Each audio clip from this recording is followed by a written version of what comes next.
بسم الله الرحمن الرحيم، اللهم صل وسلم وبارك على سيدنا محمد. ازيكم يا حلوين، عاملين ايه؟ يا رب تكونوا بخير. النهارده بقى جايه لكم فيديو جديد كده، هنعمل معاكم ان شاء الله النهارده الغدا. غدا سهل كده وبسيط، مش هياخد مننا اي وقت، وكمان طعمه جميل جدا يعني، وهتبهري كل اللي هيدوق من اكلك.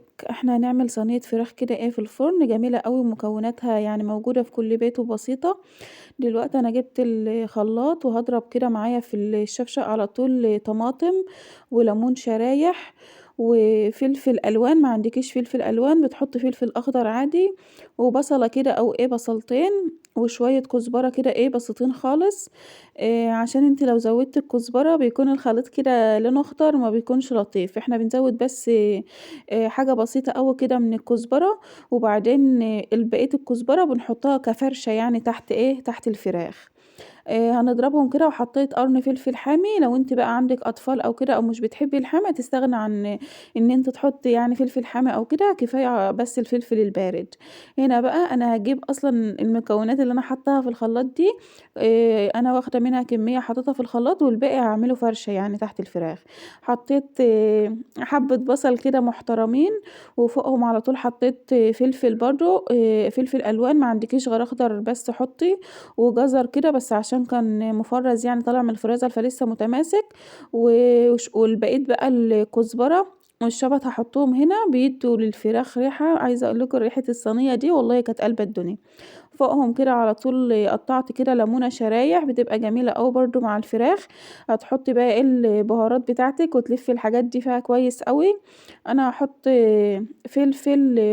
فلفل أسود يعني، وملح وكمون وكزبرة. عندِك مثلًا بهارات فراخ أو ال7 بهارات، أي بهارات بقى أنتِ بتحبيها هتحطّها براحتك. عايزة أقول لكم بقى إن الفرشة دي أو الخلطة دي طبعًا مش بتترمى، ده بتبقى طعمها جميل أوي، بالذات اللي بتكون من تحت الفراخ، بتكون شاربة من طعم الفراخ وبتكون حلوة أوي يعني. تحطّها بقى على الرز، تاكليها كده بعيش حسب بقى ما أنتم بتحبوا.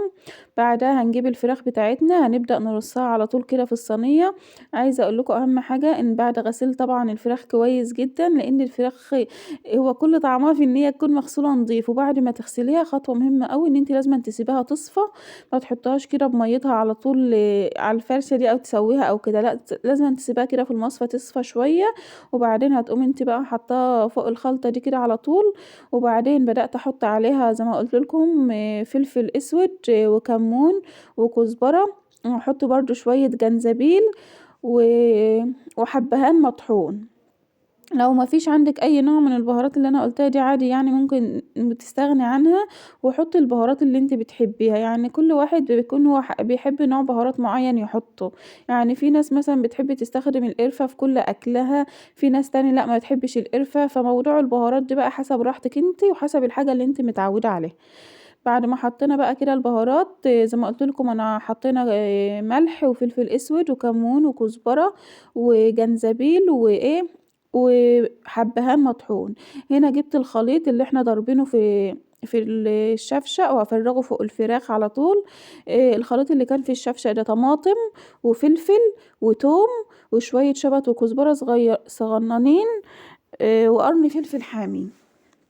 بقى طماطم وفلفل وتوم وشوية شبت وكزبرة صغنّنين وفلفل وليمونة شرايح، دول بس كده الخلطة. لو أنتِ بقى زي ما قُلت لِك ما بتحبيش الحاجة تكون حراقة يعني وكده، استغنى عن فكرة إيه، إن أنتِ تحطي فلفل حامي. أنا بادّي لها غلوة على البوتاجاز عشان ما تطوّلش معايا في الفرن، وبعدين بانزّلها في الفرن من تحت عادي، باولّع عليها من تحت ومن فوق ما يعني بتستوي وبتكون زي العسل.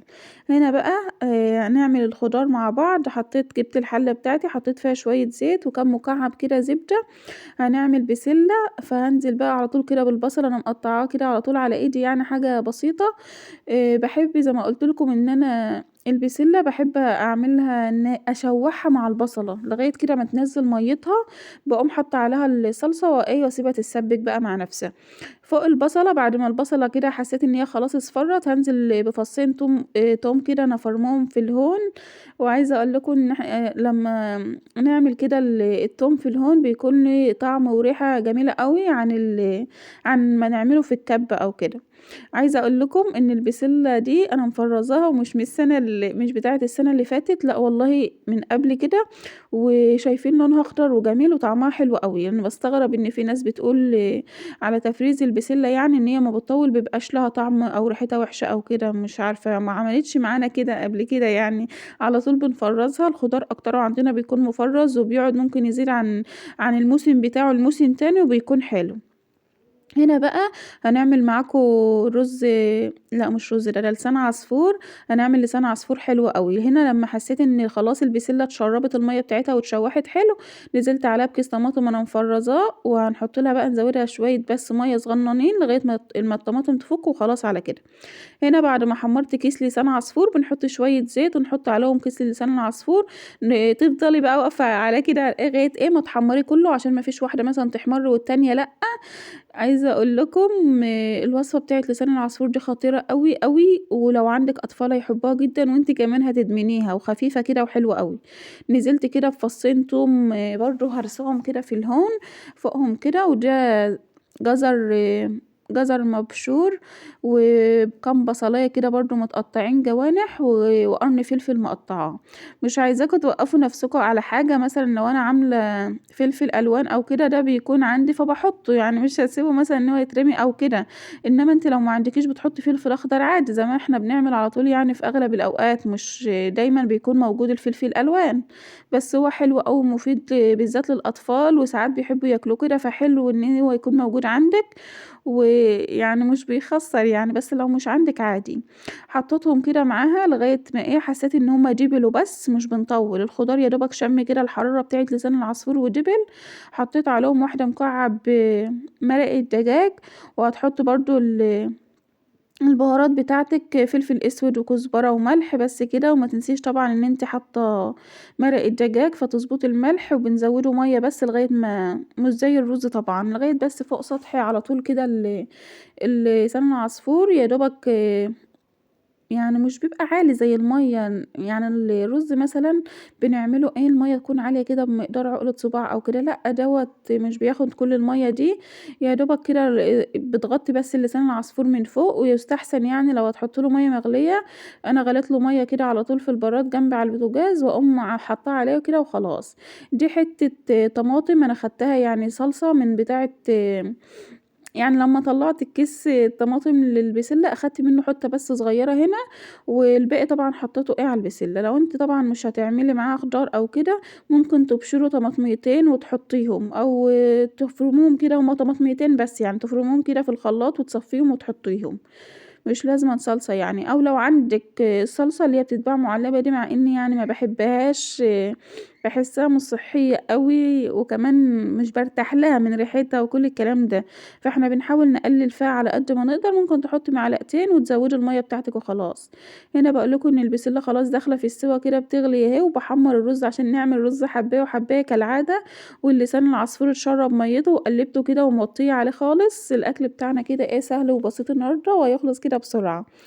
هاقلّب بقى في الرز لسان العصفور وجع قلب، عايزة أقول لكم بياخد وقت جامد جدًا، اللي هو حبّاية وحبّاية ده على ما يتعمل، بس زي ما قُلت لكم إحنا هنا متعودين عليه يعني مش بنعرف نعمل رز أبيض أو كده، بنسميه هنا رز عيانين، الرز الأبيض المسلوق ده اسمه رز عيانين، فبنعمل اللي هو رز حبّاية وحبّاية أو رز بشعرية، ساعات بنعمل رز بلسان عصفور، المهم رز بحاجة وخلاص ما يكونش رز مسلوق يعني.